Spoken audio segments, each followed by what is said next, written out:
So hello friends, welcome to another video of daily Gyan. और आज की वीडियो में हम बात करने वाले हैं डेंगू के ऊपर। देखिए, डेंगू बीमारी को किसी भी इंट्रोडक्शन की ज़रूरत है नहीं, सबको पता है डेंगू क्या होता है। लेकिन डेंगू होता किस वजह से, आज हम इस बारे में डिस्कस करने वाले हैं। और यदि डेंगू आपके शरीर के अंदर हो जाता है तो आपके शरीर को क्या क्या नुकसान होता है, और अगर आपको इसका इलाज अपने निजी तौर पर करना है तो आप कैसे डेंगू का इलाज कर सकते हो, और डॉक्टर्स इसका कैसे इलाज करते हैं। हम सारी बातें A to Z करने वाले हैं वीडियो में। तो वीडियो काफ़ी इंटरेस्टिंग और इन्फॉर्मेशन वाली होने वाली है। तो वीडियो को लाइक ज़रूर करना, और चैनल पर नए हो और इस तरह की न्यूज़ और देखनी हो तो चैनल को सब्सक्राइब ज़रूर कर देना। तो चलिए अपनी वीडियो पर आते हैं। अगर हम विकिपीडिया को देखेंगे कि वो डेंगू वायरस की क्या डेफिनेशन बोलता है, तो आप देखेंगे कि यहाँ पर लिखा है कि dengue virus is the cause of dengue fever. It is a mosquito borne single positive standard RNA virus of the family Flaviviridae, यानी ये फ्लेवी वायरस होता है। ये एक फैमिली होती है फ्लेवी वायरस, जो कि एडीज मच्छरों के अंदर होती है। एडीज मच्छर एक तरीके के मच्छर होते हैं जो कि अफ्रीका और साउथ एशिया में देखने को मिलता है, और ये ह्यूमंस ही नहीं, नॉन ह्यूमन प्राइमेट्स को भी असर करते हैं। वहीं पर हम अगर देखें न्यूज़ में, अभी डेंगू बहुत तेज़ी से फैल रहा है क्योंकि अभी मौसम में बदलाव हुआ था। और अगर आप न्यूज़ में जाएं टाइम्स ऑफ इंडिया में, तो आप देख सकते हैं कि यहाँ पे आएगा कि 10 dengue cases push tally to 1550, यानी लखनऊ में 1550 डेंगू केस हो चुके हैं। मुंबई, जिसको काफ़ी ज़्यादा अच्छा माना जाता है कि यार उसका डेंगू कंट्रोल काफ़ी अच्छा था पास्ट में, वो भी थोड़ा सा खराब सा दिख रहा है। आप देख सकते हैं कि यार 6 गुना ज़्यादा डेंगू बढ़ गया है पिछले साल के मुकाबले। और अगर नंबर्स पर जाएं हम, तो उनके नंबर्स हैं, पिछली बार 129 नंबर था लास्ट ईयर, और इस बार उनका 821 हो चुका है। तो हाँ, डेंगू मुंबई में भी काफ़ी फैल रहा है, और दिल्ली की हालत तो बहुत ही बुरी है इस मामले में। दिल्ली में 7000 डेंगू केसेस आ चुके हैं, जिसमें से 5000 केवल इसी महीने में आए हैं। और उन 5000 में से जो 1800 डेंगू केसेस हैं वो इसी हफ्ते आए गए हैं। मतलब लास्ट का जो हफ्ता बीता है, 7 दिन के अंदर ही 1800 केस आ चुके हैं। और वहीं पर एक महीने में 5000, और पूरा अगर इस साल का देखें तो 7000 डेंगू केसेस आ गए हैं। तो यार ये तो बात हुई यार न्यूज़ में। और हम बात करने वाले हैं कि अगर डेंगू आपके शरीर में हो जाता है तो आपके शरीर में क्या क्या नुकसान होता है, आप कैसे पता लगा सकते हो कि यार आपको डेंगू हो गया है। तो देखिए, मैं जिस स्तर पर आपसे ये बात को डिस्कस करने वाला हूँ, मैं ऊपर ऊपर ही बात नहीं करूँगा, क्योंकि ऊपर ऊपर तो सभी लोग बात करते हैं, फिर आपको मेरे वीडियो देखने का फ़ायदा क्या हुआ। मैं आपको बिल्कुल A to Z सारी चीज़ें बताता हूँ। तो अगर हम डेंगू की बात कर रहे हैं तो सबसे पहले अपन डेंगू के ही लाइफ साइकिल के बारे में बात करते हैं कि यार डेंगू आता कहाँ से है, डेंगू बनता कैसे है। तो मैं आपको मेरी कंप्यूटर स्क्रीन पर ले जाता हूँ, आपको देखने को मिलेगा यहाँ पर। तो आप यहाँ पे देख सकते हो एक मॉस्किटो की जो लाइफ साइकिल होती है, उसमें आता है एग स्टेज, एक आती है लार्वा स्टेज, एक आती है प्यूपा स्टेज, और एक होती है अडल्ट इंसेक्ट स्टेज। तो देखिए, अब जो हमारे को जो इन्फेक्शन होता है वो तो ऑब्वियसली एक फीमेल अडल्ट काम करती है। मतलब आप ये समझ लीजिए कि खून चूसने का काम किसका होता है, फीमेल मॉस्किटो का। ठीक है ना, मॉस्किटो मॉस्किटो वर्ड पे थोड़ा सा स्ट्रेस दिया है मैंने यहाँ पे। और अगर हम बात करें तो जो हम इन्फेक्शन रोकने की बात करते हैं, और अगर हम यहाँ पे बात करते हैं मॉस्किटोज के एग्स की, तो जो एग्स होते हैं वो थोड़ा सा पानी के ऊपर ले किए जाते हैं। यानी जो मच्छरियाँ होती है वो अपने अंडे को पानी के ऊपर देती है। तो हमको करना ये रहता है कि हमें उस पानी से निजात पाना होता है। तो हमको मच्छर के जो अंडे हैं उनसे आराम, राहत मिल जाएगी, आराम क्या ही मिलेगा। और अगर जैसे मच्छर के अंडे नहीं होंगे तो नए मच्छर आएंगे नहीं, और नए मच्छर आएंगे नहीं तो इनकी आबादी पे हो जाएगा हमारे पर कंट्रोल। तो वहीं अगर हम देखते हैं कि जो लार्वा निकलता है वो एग से जाता है, फिर first larva stage, second larva stage, third, fourth, फिर उसके बाद जो है वो अडल्ट, एक प्यूपा बन के अडल्ट के रूप में निकलता है। फिर वो मेटिंग करते हैं, और मेटिंग करने के बाद जब फीमेल के अंदर एग्स वापस बन जाते हैं, अंडे, तो फिर उसको चाहिए होता है खून। क्योंकि उसको खून की इसलिए ज़रूरत होती है ताकि वो अपने अंडों को पानी के ऊपर सुरक्षित रख पाए और उसके अंडे अच्छे से हैच हो जाएं। तो अब हम बात करते हैं कि जब हमारे शरीर में ये बाइट होती है, डंक गड़ाया, दांत नहीं होते उनके, सॉरी, और हाँ, दांत नहीं होते मच्छर के, उन्होंने डंक गड़ाया, और उसके बाद जो हमारे शरीर में क्या क्या चेंजेस होते हैं वो मैं अब आपको बताने वाला हूँ। तो जैसा कि आप देख सकते हो कि ये जो मॉस्किटो है, यहाँ पर फर्स्ट स्टेज में उसने हमारे शरीर के अंदर स्किन के थ्रू वायरस को इंजेक्ट कर दिया। उसने यहाँ पे काटा, और यहाँ पे काटने पर मैं आपको जूम करके दिखाता हूँ। जैसे ही वो काटता है, काटने के तुरंत बाद ही जो वायरस होता है वो हमारे शरीर के अंदर चला जाता है। और फिर आती है फर्स्ट वेव डेंगू आती है और डैमेज जो होता है बाइट से वो एक हमारे local mast cell macrophages activate कर देता है। अब हमारे शरीर का काम ये होता है कि इस वायरस से लड़ने का। तो जो हमारे अंदर जो सेकेंड वेव आती है डिफेंस की, वो आती है नेचुरल, सॉरी ये थोड़ा बड़ा बन गया है, मैं इसको छोटा कर देता हूँ। ये होती सेकेंड वेव आती है नेचुरल किलर सेल्स की, मोनोसाइट की और प्लाज्माइटोसाइट की।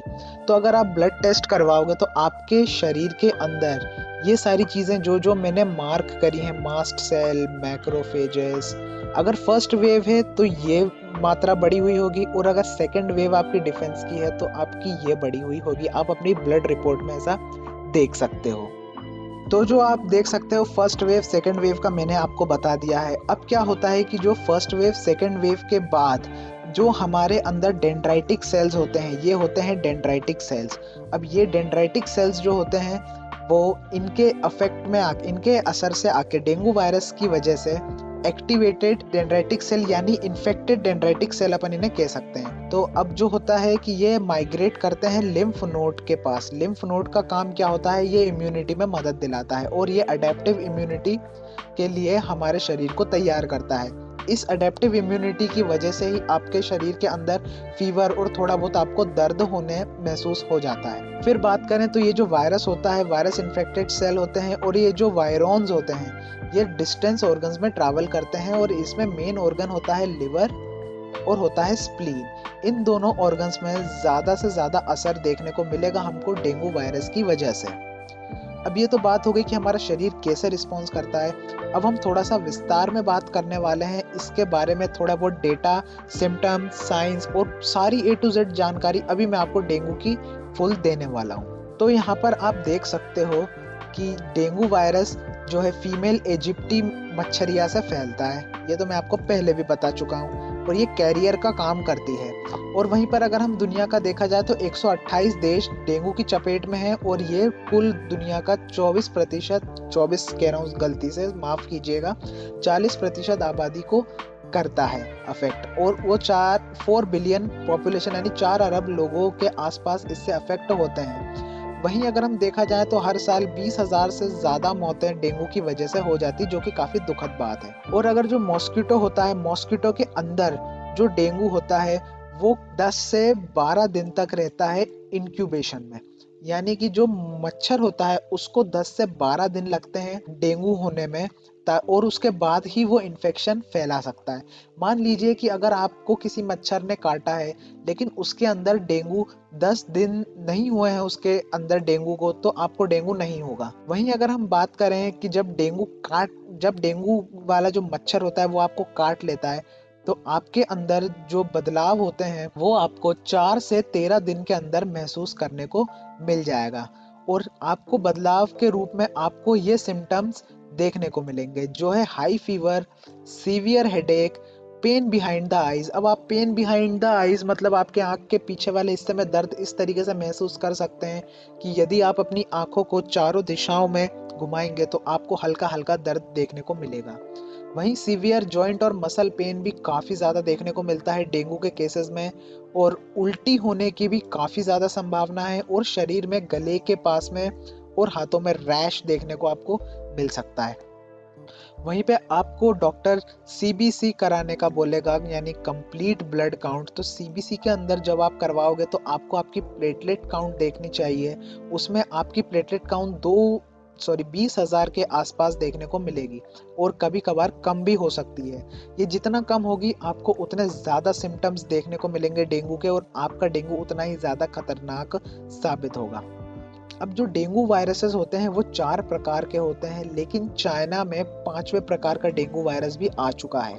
वहीं अगर हम बात करें वर्ल्ड की, तो वर्ल्ड में डेंगू वायरस 1, 2, 3 और 4 डेंगू वायरस देखने को मिलता है, और जो डेंगू वायरस 5 है उस पर भी अभी रिसर्च चल रही है। अब जरूरी नहीं है हर बार मच्छर ही इंसान को डेंगू करे, इंसान भी मच्छर को डेंगू कर सकता है। अब मैं आपको बताता हूँ कैसे। अब मान लीजिए कि ये एक मच्छर है, अब ये बिल्कुल डेंगू मुक्त है, इसको कोई डेंगू नहीं है, लेकिन हमारे ये जो भाई हैं इनको है डेंगू। अब मच्छर भाई आए बड़े अच्छे से, इन भाई को काट लिया और इनसे थोड़ा सा खून निकाल लिया। अब खून तो आया मच्छर के पास, लेकिन खून के साथ साथ भाई का ये जो डेंगू वायरस जो है वो भी मच्छर के पेट में आ गया। अब मच्छर भाई पहले तो थे स्वस्थ, अब उनको हो गया है डेंगू। अब जैसे ही उनको डेंगू हुआ, अब मच्छर भाई चले गए हमारे दूसरे भैया के पास। दूसरे भैया को मच्छर भाई ने काटा और ये भैया को नहीं था डेंगू, लेकिन मच्छर के काटने की वजह से ये भाई भी हो गए हैं डेंगू से ग्रस्त। और अब 4 से 13 दिन के अंदर ये भाई भी हो जाएंगे बीमार।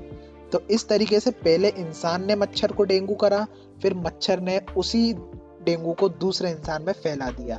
इस तरीके से डेंगू जो है हमारे पॉपुलेशन में इन्फेक्ट होता है, यानी कि पर्सन टू पर्सन ऐसे फैलता है डेंगू। चलिए अब हम बात करते हैं कि जो डेंगू है उसका ट्रीटमेंट कैसे होता है, और यदि आपको या आपके किसी रिश्तेदार को डेंगू हो जाता है तो आप उसका कैसे ध्यान रख सकते हो। देखिए, सबसे पहले आपको ये बात समझनी है कि डेंगू के लिए कोई पर्टिकुलर वैक्सीन नहीं बनी है और ना ही इसके लिए कोई अलग से स्पेशल दवाई का आविष्कार किया गया है। डेंगू की जो आपको मेन प्रोसेस रहेगी रिकवर करने की, उसमें आपको ज्यादा से ज्यादा रेस्ट करना है और पेशेंट केयर पे आपको ज्यादा से ज्यादा ध्यान देना है। वहीं पे अगर आप पेशेंट केयर की बात करो तो आपको ज्यादा से ज्यादा फ्लूइड का इंटेक करना है, और आप पपीते के जो पत्ते होते हैं उनका भी आप सेवन कर सकते हो। और आपके शरीर के अंदर प्लेटलेट का जो काउंट कम हो गया है, आपको उस पे बढ़ाने को फोकस करना होगा।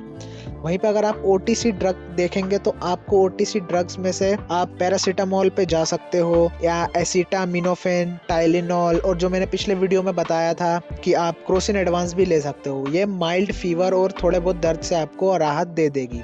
लेकिन दर्द की बात करें तो मैं ओटीसी पेन रिलीवर्स की तरफ ज़्यादा रुख नहीं करता हूँ। मैं मना करूँगा आपको किसी भी aspirin, ibuprofen, Advil, Motrin IB या नेपोरेक्सिन सोडियम कोई सी भी ड्रग लेने से, क्योंकि इसकी वजह से जो डेंगू फीवर से होने वाली ब्लीडिंग कॉम्प्लिकेशंस है उसका रिस्क काफ़ी ज़्यादा बढ़ जाता है, और आपको सीवियर डेंगू फीवर भी इस वजह से हो सकता है।